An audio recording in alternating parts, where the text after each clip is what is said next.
Hi guys, it's Richard. I'm sorry I can't be with you right now since I'm on my way to Texas, so I'll be presenting to you today in this medium. So what we have here is we have a wave traveling through a non-conducting medium, labeled as 1, and it's going to be moving towards a conductor. So we have an interface here at what is z equals 0. So we have our z-axis, we have our x-axis, we have our y-axis. And what we have here is we have our wave polarized in the x direction, and that means the magnetic field is going in the y direction. And first, what we have to do is look at some notation, right? So what we have here is just our typical wave equations. This is what we've been looking at. And we have an incident wave, a reflected wave, and a transmitted wave. Now, what we've normally been doing is we've been having real amplitudes for our waves, and we've had a phase shift. But what the book does, and I think it's very helpful for this section since we're going to be doing some manipulation with it, they have imaginary amplitude. So what we're going to do is we're going to take the notation that we normally use and we're just going to make a quick transition into the complex amplitude notation. So if you look right here, we have the incident electric wave, right? We have a real amplitude and a phase shift. So what we're going to do is we're going to get rid of that phase shift and we're just going to make this a complex amplitude, right? We can do the same thing with all the waves, right? So right here, we can get rid of that for our magnetic field. It's in red because we all know that magnetic fields are red, right? And so here we'll do the same for this electric field. We'll get rid of the phase and it'll be complex. Do it for this magnetic field. Got complex here. And notice that this is negative because there's a phase change. And I kept it in there because it's helpful for whenever we do the boundary conditions. So same thing here. And we got that complex. Now right here what we have is we have this phase shift here and we also have our complex wave number k. And as it turns out, if we get rid of this to have the right phase shift, we just get rid of this magnitude and just leave the complex wave number k. So yeah, this is what we have our equations. This is what we're going to be working with, right? Just complex amplitudes. Like I said, you already kind of know the concept. It's just a regular real wave with a phase shift. So what we're going to do now is we're going to look at our boundary conditions. So I hope that you all have this down. It's the same stuff we've been looking at anyway. Like, you know, I didn't need to show you all that, so I'll get rid of this.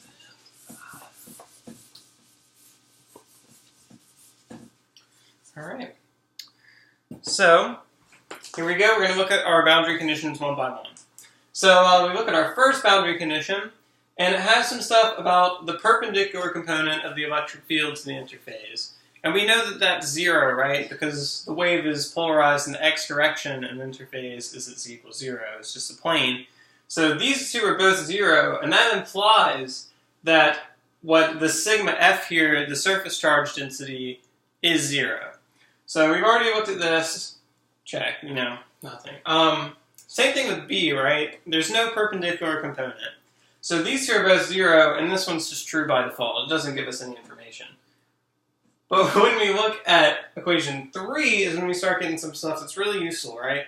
So looking at our equations we previously had, you get the result that kind of relates to amplitudes, because we're looking at z equals 0 and t equals 0. So here we go. We're going to be using our complex amplitude notation. So this is your incident wave, and we're going to have the amplitude of the reflected wave, and that's going to equal amplitude of the transmitted wave. All complex, so we got the phase shift built in there. So that's not too difficult. If we look at equation 4, it relates to magnetic fields, we're going to have this, and it'll be useful since we expressed our magnetic fields in terms of the electric field. So we got mu1 v1, this is the incident, minus the reflected.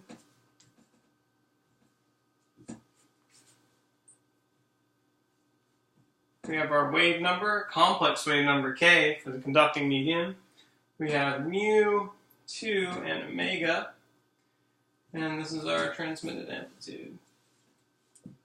So we can just kind of rewrite this, right? If we group all of our terms into one coefficient, we can have the incident wave amplitude, complex, minus the reflected wave amplitude, also complex, and that's going to be equal to beta times the transmitted. Alright, so and what's beta? I'll write that down for you. Beta is just a grouping of these constants. So we can get beta, it's a complex number, and that's going to look like mu1 v1 over mu2 omega times complex wave number k. Alright, so that's cool. So now we have this equation here, and we can actually express, using all this, our transmitted and reflected amplitudes in terms of the incident one. So here we go. And it's going to look kind of like what we had before. So here we have, let's see, our reflected first.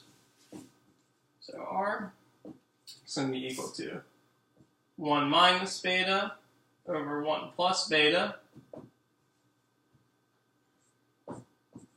times the incident. For the transmitted, we'll have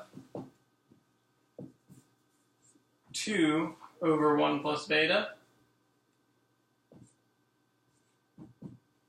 Let's see, and that will also be times the incident, right? So if you look here, we can kind of interpret it. Oh, do you have a question over here? Yeah? Okay. Yeah, you're exactly right. It is the same as what we had before, but now since we have a complex beta, this will give us a phase shift, right? So if we can go back to our old notation here, let me just erase this right here. I'll switch colors just to spice it up some. So we're going to switch this back into our old notation, right? So instead of having a complex amplitude, we can just have a real one times some phase shift, right? E to the I delta R. And then we have this stuff in the parentheses, and then same thing with our incident. We can make this real. Right, so this is just the stuff in the parentheses here, and since this is a complex number, we're going to wind up getting a new phase shift introduced, right? So depending on what the properties of the medium are, we can have different types of phase shift. So now we'll move on to the next part so y'all can learn more about that.